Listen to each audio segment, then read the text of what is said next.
Um, I will, batiin ko lang ang ating kasama si Public Works, Department of Public Works and Highway Secretary, Secretary Vince Dizon, ang ating kaibigan, the Provincial Governor of Cagayan, Provincial Governor Egay Aglipay, the Camaliniugan Municipal Mayor Isidro Cabado. I remember that we were together here nung in-inspection natin. Apari Municipal Mayor Dominador Dayag.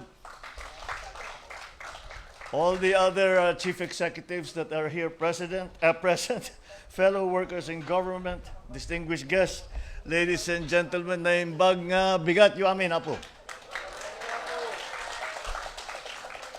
Matagal na ngayon, ito magandang araw, kahit na umuulan, magandang araw pa rin ito. Dahil nabuksan na natin itong napakaganda na tulay. I think this will serve as a model for many of the other bridge projects that we will be seeing around the country. At nakakatuwa dahil napakalaking bagay ang paglagay ng ganitong klaseng tulay. Dahil, as all of you here are well aware, it cuts the travel time. Imbis na umiikot na napakalayo para tumawid, ay nandito na yung ating Camaliniugan Bridge. So I congratulate the Public Works for their very good work here and to see that everything was completed on time and on budget, and despite all of the the other issues that we are having to deal with, patuloy pa rin ang kanilang naging trabaho. At kaya naman, nakarating na ang araw na ito na binuksan natin ang Camaliniugan Bridge. And as I said, pag nakita ito lang Gob Egay. Kapag nakita ng lahat ng ibang gobernador ito, sasabihin, bakit kami wala kaming ganyan?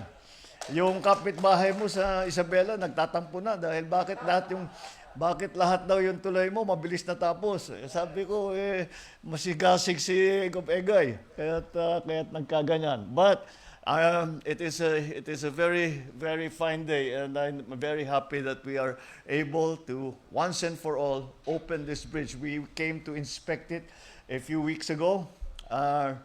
I thought akala ko kumpleto na nung nakita natin dahil ganito na ang itsura. Ngunit ngayon ang official opening. And when will it be open to traffic? Today? Oh, okay. Tama-tama. So very good. Congratulations everyone. And I am sure na itong tuloy na ito, ako'y nakakasiguro na ang tuloy na ito, magbabago ang ekonomiya sa magkabila ng tulay na ito. Maraming mabubuksan.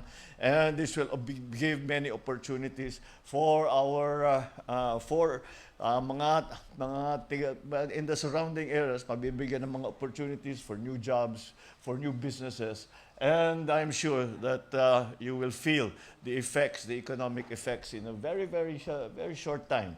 So congratulations everyone, and what a wonderful day we are opening the Camaliniugan Bridge. Just take nina kaday kaya natin.